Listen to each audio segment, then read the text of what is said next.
रामनवमी का दिन और पश्चिम बंगाल की सड़कों पर चारों तरफ जय श्री राम के नारे, भगवा झंडे, शोभा यात्राएं और राम भक्तों की वो अनगिनत भीड़ जो आज़ादी के बाद शायद पहली बार इस राज्य में इतनी खुलकर, इतनी बुलंदी से दिखाई दे रही है। ठीक उसी दिन जहां ममता बनर्जी की ताकत का गढ़ माना जाता था, उस भवानीपुर में नेता प्रतिपक्ष शुभेंदु अधिकारी रामनवमी शोभा यात्रा की अगुवाई कर रहे हैं।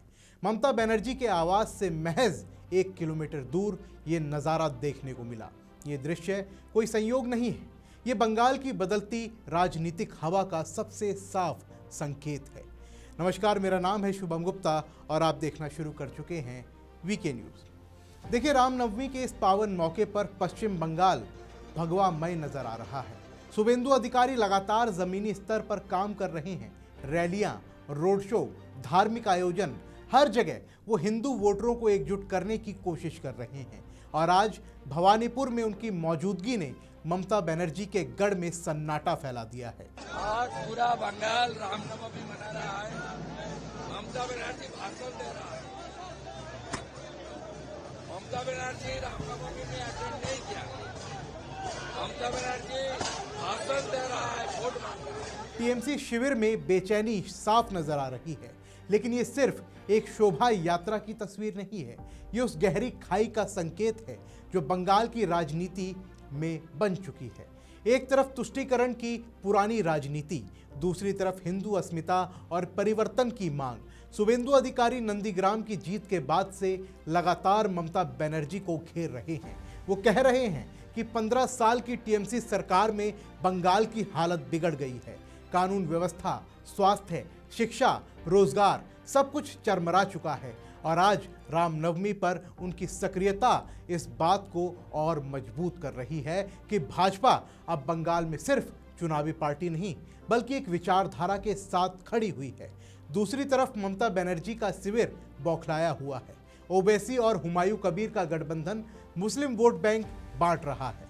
शुभेंदु अधिकारी की मेहनत हिंदू वोटरों को एकजुट कर रही है और बीच में रामनवमी की ये तस्वीरें, हजारों लोग सड़कों पर जय श्री राम का नारा लगाते हुए ममता की उस पुरानी रणनीति को सीधा चुनौती दे रही है, जिस पर उनकी सत्ता टिकी रही है। लेकिन सवाल ये है कि क्या ये रामनवमी का उत्साह सिर्फ धार्मिक है या 2026 के चुनाव का एक ट्रेलर? शुभेंदु अधिकारी लगातार कह रहे हैं कि बंगाल में परिवर्तन की हवा चल रही है। वो हिंदू अस्मिता, घुसपैठ, कानून व्यवस्था और विकास के मुद्दों को जोर शोर से उठा रहे हैं।